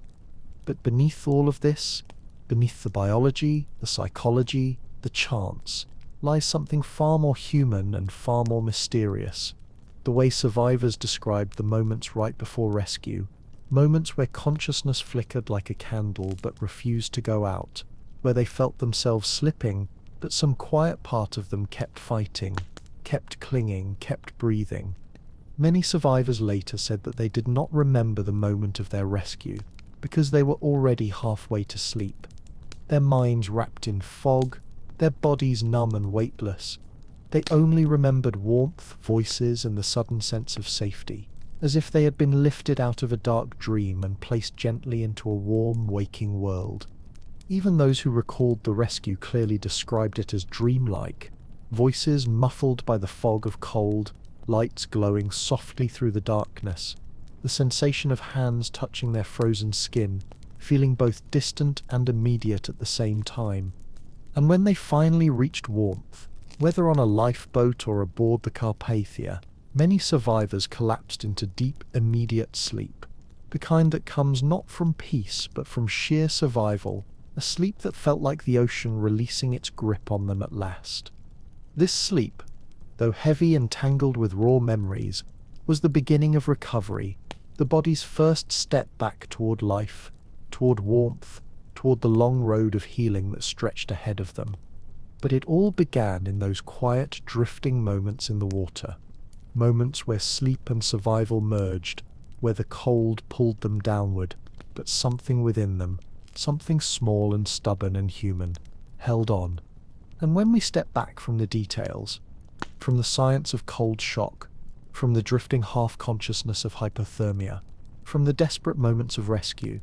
we begin to see something larger, something that threads through every survivor's story, a quiet truth that reveals itself only in the long shadows of memory, that survival in those icy waters had as much to do with the human spirit as it did with the body, as much to do with hope and instinct as with warmth and chance, and this truth shaped the way survivors slept, dreamed, and remembered for the rest of their lives.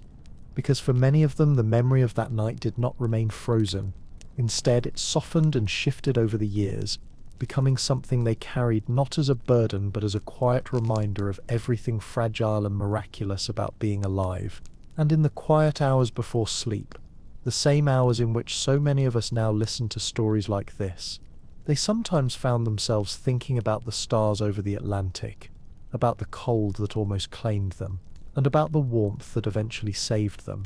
Some survivors spoke later of how the cold felt like an enormous silence, a silence that seeped into their dreams for decades afterward, appearing not as nightmares but as stillness, rooms where no sound could enter, landscapes covered in frost, oceans that extended infinitely without waves. And they said that even though these dreams were shaped by trauma, they also carried a strange peace, as if their minds had learned to transform fear into quiet reflection. Others described how they came to value small comforts more deeply than they ever had before: the weight of a blanket, the warmth of a bed, the flicker of a candle in a dark room, the steady breath of a loved one sleeping nearby. And these ordinary moments, overlooked by most, became sacred to them, reminders of the night when warmth had been the difference between waking and slipping silently into the sea. One elderly survivor, reflecting near the end of her life, said that after the Titanic, she never complained about cold again, not because she wasn't affected by it, but because she understood it so intimately, understood its danger, its quietness, its ability to lure the mind into sleep. And she said that every warm room felt like a blessing, every sunrise like a gift, every night of peaceful sleep like a small miracle. Some survivors, especially in their later years, found comfort in telling their stories slowly, gently, almost like bedtime tales, not to frighten but to remind others of resilience, of hope, of the strange and beautiful ways the human mind adapts to survive. And in these retellings, they often spoke of the calmest moments, the stars, the still ocean, the feeling of floating more than the fear, because those were the moments that stayed with them long after the cold had faded. Many said that what truly haunted them over the years was not the sinking itself, nor the cries in the darkness, but the moments right before sleep took hold in the water, that soft, terrifying drift toward unconsciousness, when the cold felt almost gentle and the world seemed far away. And they knew in hindsight that if they had surrendered to that feeling, if they had let their minds slip completely into that quiet dream, they would never have awakened again. but something inside them, a voice, a memory, a fragment of instinct, pulled them back each time, keeping them awake just long enough for rescue, and these tiny sparks of awareness became the foundation of their future lives, the moments upon which entire decades of love, work, family, and memory would later rest. Even decades later, survivors could still recall the exact sensation of waking up on the Carpathia, the warmth on their skin, the softness of blankets, the murmur of voices, the glow of electric lights, and they said that no matter how many years passed, they never forgot the profound relief of that moment, the way the simple act of being warm felt like the beginning of a second life. Some survivors went on to live quiet, ordinary lives, others traveled, married, raised families, or built careers, but nearly all of them, when asked in their old age what they remembered most vividly, returned again and again to the feeling of warmth after the cold, the feeling of safety after terror, the feeling of waking after nearly slipping into an eternal sleep beneath the stars. And in this way, the story of how Titanic survivors slept in the ice water becomes not just a story of biology or survival, but a story of awakening. Awakening from cold into warmth, from fear into safety, from the brink of death into the long unfolding years that followed. It is a story of survival not just in the ocean but in the mind, a story of bodies pushed to their limits and spirits refusing to yield, a story of drifting between dreams and consciousness and finding in the end the strength to awaken again. And even though more than a century has passed, the echoes of that night still drift in the stories they left behind, quiet voices speaking from the cold, reminding us of the fragile, miraculous balance between sleep and waking, between cold and warmth, between sinking and being lifted back into the world. And as the survivors moved forward with their lives, carrying the night of April 14th with them like a quiet shadow that stretched across the decades, many found that their relationship with sleep remained forever changed, not in dramatic or terrifying ways most of the time, but in subtle rhythms and sensations that shaped their nights long after the world had forgotten the details of what they had endured. Some spoke of how, even years later, they could not sleep without touching something warm, a heavy quilt, a hot water bottle, even the simple comfort of a wool blanket folded at their feet, because warmth had become more than a physical sensation for them. It was a symbol of survival, a reminder of the moment when their frozen bodies were pulled from the brink of unconsciousness and wrapped in life again aboard the Carpathia, and this memory lingered in their fingertips every time they prepared to sleep. For others, sleep arrived only when there was some soft noise in the room, the ticking of a clock, the faint hum of a heater, distant traffic drifting through a window left slightly open, because silence, true silence, reminded them too much of the quiet that followed the last fading cries in the water, a silence so deep it seemed to swallow sound like the ocean swallowing light, and they avoided it instinctively for the rest of their lives.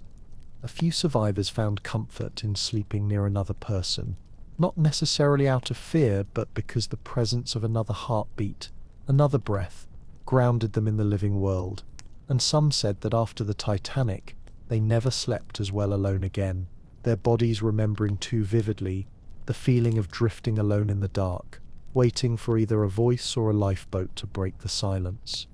There were also those who found peace in routine, warm tea before bed, a lamp left on, a book open to familiar pages, small rituals that reminded them that they were safe, that the night no longer held the same dangers it once had, and these routines became like soft anchors that steadied them whenever their thoughts threatened to drift back toward the cold.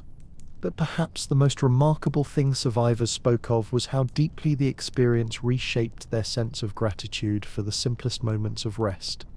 Many said that each peaceful night felt like a small victory, each morning like a quiet miracle, each dream like a gift, because they had come so close to losing all of it beneath the cold, indifferent sky of the Atlantic.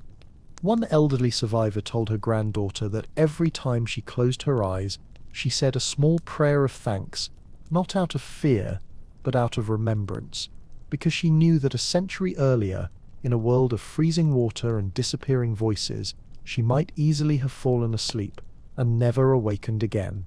And this memory, softened by time, became part of her nightly ritual, a quiet reflection before the gentle descent into sleep.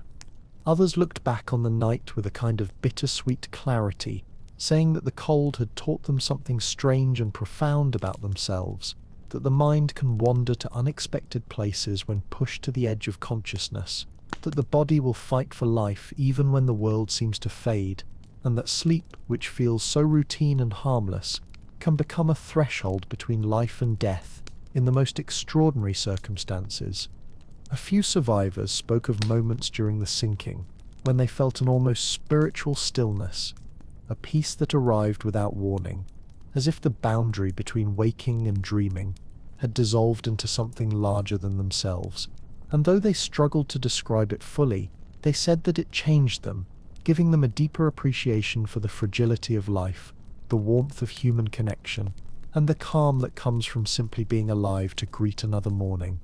And in the decades that followed, as the survivors aged and the world around them changed dramatically, wars, inventions, new oceans crossed, new generations born, the memory of that night receded into the recesses of their minds, surfacing only when they were ready to face it, often softened by the cushion of years and transformed into something contemplative rather than terrifying.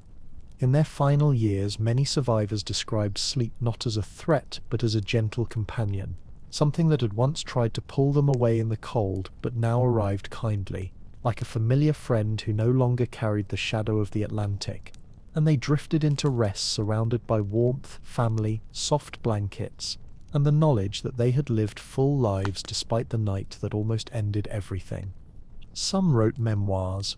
others gave interviews, and a few simply told their stories to children who listened wide-eyed by the fire, weaving the memory of the Titanic into the tapestry of their own lives, passing down not only the facts of the night, but the quiet lessons hidden between the lines, lessons about endurance, about the strange resilience of the human mind, and about the way sleep can both endanger and restore, depending on the warmth that surrounds it. And even though time eventually claimed every survivor, the echoes of their experiences remain with us in their words, in their letters, in the gentle way they described the cold, the silence, the drifting consciousness and the warmth that saved them.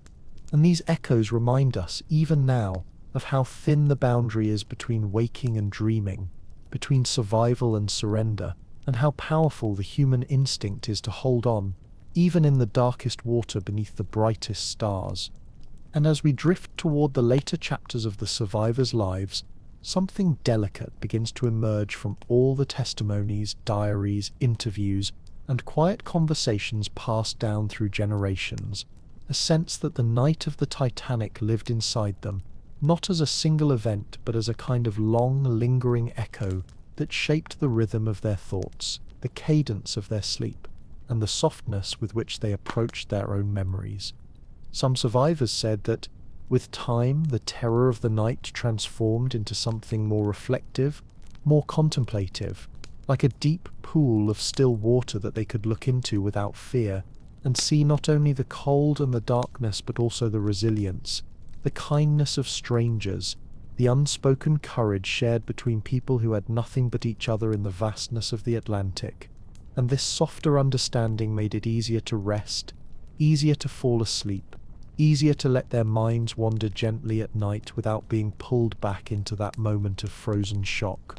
For many, the memory of floating under the stars became less frightening as years passed and more dreamlike, so dreamlike, that when they described it later in life, their voices often took on the same slow, drifting tone that you hear in bedtime stories, as if the memory had settled into the same place as old childhood dreams, distant and softened by the passing of decades. One survivor, interviewed at the age of 90, said that whenever she lay awake at night, she sometimes found herself remembering the sky above the Atlantic, the way the stars looked impossibly close, almost within reach, and she admitted that the memory brought her a quiet peace rather than fear, because she had lived a long life between that night and this one, and the stars had become symbols of endurance rather than loss. Another survivor told his grandchildren that the cold he felt in the water had followed him throughout his life, not as a physical sensation but as a kind of inner awareness, a reminder to seek warmth in people, in places, in moments, and he said that the night taught him to never take comfort for granted, to always appreciate the simple act of falling asleep in a warm bed. Some survivors wrote that the experience left them with a strange relationship to nighttime itself, a mixture of respect, caution, and gratitude. And although the dark once symbolized danger for them, over the years it transformed into something gentler, a time for reflection, for quiet thought, for the slow unwinding of memory, before the soft arrival of sleep. There were also those who found that the older they became, the more the night of the Titanic resurfaced in their dreams, not in a frightening way, but as a quiet replaying of the moments that remained unresolved in their hearts, a voice they couldn't save, a hand they had to let go of, a final glimpse of a loved one amid the chaos. And though these dreams brought tears, they also brought a sense of release, as if the mind, after decades of holding everything in, finally felt safe enough to let it drift upward into consciousness. Some survivors said that toward the end of their lives, they felt a profound calm when thinking about the people they shared lifeboats with, strangers who huddled together for warmth, who whispered encouragement through chattering teeth, who squeezed one another's hands when the cold pulled at their minds. And these memories, the small human gestures in the face of the unimaginable, became the threads that stitched their lives together long after the ship had disappeared beneath the waves. A few wrote that after surviving the Titanic, they developed a deeper appreciation for quiet moments, the stillness of early morning, the hush of winter nights, the soft glow of lamps at bedtime, because these moments reminded them of the fragile calm they found while floating under the stars, that strange paradoxical peace that comes when the world falls silent, and all that remains is the sound of your own breath drifting through the cold. And they said that even though that night had once threatened to take their lives, it also taught them to treasure the simplest things: a warm cup of tea held between cold hands, the sound of rain tapping gently on a roof, the way blankets feel when you pull them up to your chin right before sleep, the gentle rise and fall of a sleeping child's breath, the quiet murmur of someone whispering, "It's all right, you're safe now." For some, these memories guided the way they raised their families, the way they spoke to others, the way they ended each day with gratitude rather than fear. And many survivors told their children that what saved them that night was not just luck or timing, but the warmth of human connection, the voice that kept them awake, the stranger who helped them into a lifeboat, the rescuers who rowed back into the darkness, the blankets wrapped around them aboard the Carpathia. In the final years of their lives, survivors often described sleep as something sacred, something more meaningful than it had ever been before, because they knew how close they had come to drifting into an eternal sleep under the cold stars, and they understood better than anyone how precious it is to fall asleep in safety, in warmth, with the quiet certainty that morning will come. And even as their memories faded with age, many survivors continued to speak gently of that night, not as a horror, but as a turning point, a moment where the human spirit revealed its quiet strength, where sleep became both a threat and a refuge, where survival depended on the thin, wavering line between drifting away and holding on. And so, as we let this long, quiet journey settle into stillness, we begin to understand that the story of how Titanic survivors endured the ice water without freezing to death is not just a story about temperature or biology or the strange dreamlike pull of hypothermia, but a story about the fragile strength of the human spirit, about how, even in the coldest night imaginable, people found warmth in one another, in hope, in memory, and in the smallest sparks of awareness that kept them from slipping into the silent dark. It is a story about voices calling through the night, about hands reaching across debris, about stars shining so brightly over the Atlantic that they seemed almost close enough to touch, and about the quiet determination of men, women, and children who fought against the seductive drift of sleep, holding on to life by the thinnest threads until rescue finally came. It is also a story about healing, slow, uneven, deeply human healing, as the survivors carried the memory of that night with them across a lifetime, letting it soften with age, letting it fold gently into the corners of their thoughts, letting it become not an open wound, but a quiet reminder of the miracle of waking up. And perhaps, in the end, what stays with us most is the realization that the survivors' greatest victory was not only that they endured the cold, or that they were pulled from the water, or that they were wrapped in blankets aboard the Carpathia, but that they learned to sleep again, softly, peacefully, in warm rooms with loved ones nearby, long after the Atlantic had released them. Because sleep for them became a symbol of survival itself, a return to life, a quiet surrender they could now embrace without fear, knowing that the night would end, the morning would come, and warmth would always be waiting. And as we drift toward the end of this story, imagining the calm sea long after the Titanic disappeared beneath it, imagining the stars still shining over the empty water, imagining the distant hum of the Carpathia as it carried the survivors towards safety, we begin to sense the deeper meaning the night left behind, that even in the coldest moments of existence, even when the world falls silent and sleep feels like a dangerous temptation, the human spirit has a way of holding on, reaching upward, and waiting patiently for the first touch of warmth. So tonight, as you settle into your own bed, wrapped in blankets, surrounded by safety and gentle quiet, perhaps you can feel a faint connection to those who once fought sleep on that freezing ocean, and perhaps their long, fragile journey toward warmth can help you ease softly into your own rest, knowing that the night is no threat here, that the darkness is gentle, that the cold is far away, and that morning, just like for them, is already on its way. Good night.